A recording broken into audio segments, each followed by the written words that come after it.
Good morning, everyone, and welcome to our Monday morning chapel.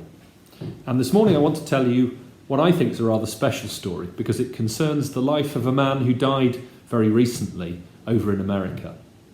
His name was Michael Collins, and he was famous because he was one of 3 astronauts who took off in January 1969 from the Earth in a rocket that was to take them to the moon. It was to become the first lunar module to touch down on the surface of the moon. There were 3 men. 2 of them are much more famous than he is. Their names are Neil Armstrong and Buzz Aldrin. Neil Armstrong is famous because he was the first man to set foot on the moon, and his words at that time have echoed through history. Michael Collins, of the 3, was the one man chosen to remain orbiting the moon while Aldrin and Armstrong went down to the surface of the moon and made that historic step. One might wonder how it felt to be the only one of the 3 actually not to get onto the moon. His role was crucial. He had to keep the base station orbiting the moon and to take responsibility to get them back from the moon onto the craft that would then go back down to Earth. And people have commented about what a lonely role this was. And yet, it also was rather special because as he orbited the moon, Collins described the sight out of the window, and he realised that he was the first person to see the Earth as a whole, to be able to gaze upon our planet and to see it in all its wonder and to recognise just what a special place it was. He has latterly had to fight a battle with cancer, and very sadly he died, I think, about 10 days ago. But people are reflecting on his life, what a remarkable thing it is. The only other surviving member of that crew, Buzz Aldrin, who is now 91, tweeted a mark of respect to Mike Collins, his friend and colleague, and said that he will still have the fire to drive them on into the future and to make them safe. It was a lovely comment that reflected the responsibility of his role in looking after them and getting them back down to Earth.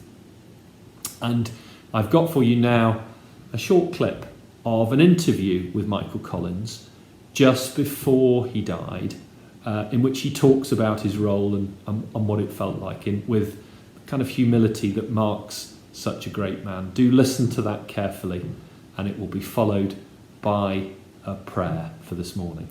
Have a great week, and I look forward to seeing you around school later today.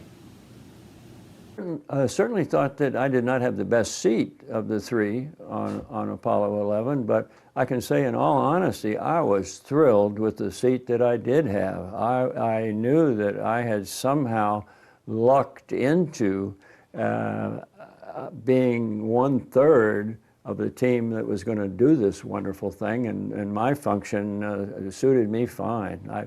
I mean, yeah, sure, I would have preferred to walk on the moon, but that really seemed trivial distinction at the time. I was very pleased with my responsibilities on the flight. People have said that yours actually was the loneliest job that a human being could ever have, because while they went off, the 2 of them together in the module to make that landing, you were orbiting the moon in the command module. And for a substantial chunk of every orbit, you were completely isolated from all of humankind because you were on the far side of the moon, out of all contact with humanity. No human being has ever been more isolated than you were. So what? So, what did you make of that experience? What kind of impact did it have upon you? Well, when I returned to Earth, I was amazed because most of the questions to me from the press centered on, you were the loneliest man in the whole lonely orbit around the lonely planet on a lonely evening. And I felt, on the other hand, quite comfortable in my happy little home inside the command module, Columbia. I had been flying airplanes by myself for a number of years, so the fact I was aloft by myself was not anything new. I was very comfortable. And yet, there was an awful responsibility on your shoulders, because you were the guy who had to make sure that Aldrin and Armstrong got back to the spacecraft that was going to get you all home. And you didn't know whether the lunar module would really work when it left the moon's surface. You didn't know if Armstrong and Aldrin would make it back to you. And I just wonder if in your mind you had a plan for what you'd do if things went wrong. Well, first, you've hit upon the part of the flight that I worried about the most, which I thought that Neil and Buzz would go on down and have a successful landing.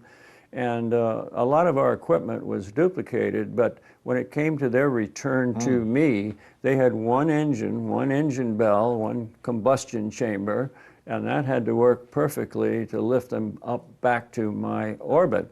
I had around my neck an 8x10 notebook, which had in it 18 different possibilities for how we would bring those two vehicles back together.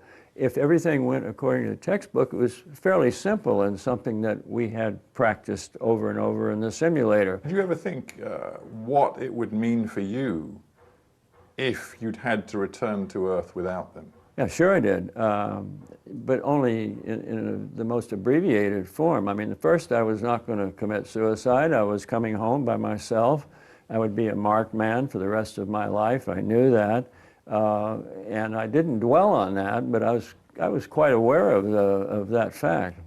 A prayer to mark the death of astronaut Michael Collins. Thank you for the life of Michael Collins and his inspiration to us. We're still excited by the opportunity for adventure in space and for all its benefits to all mankind. Help us to remember Michael Collins' view back over our planet back in 1969 and remind ourselves how special the Earth is, so that we look after it more carefully in the years to come. Give reassurance to Mr. Collins' family so they find solace in your words during the grief and help them to reflect on the impact of his wonderful life. We offer these words in your name, Lord our God. Amen. The Lord's Prayer. Our Father, who art in heaven, hallowed be thy name. Thy kingdom come, thy will be done, on earth as it is in heaven. Give us this day our daily bread, and forgive us our trespasses, as we forgive those who trespass against us. And lead us not into temptation, but deliver us from evil. For thine is the kingdom, the power, and the glory, forever and ever. Amen. I'm going to play Zephyr.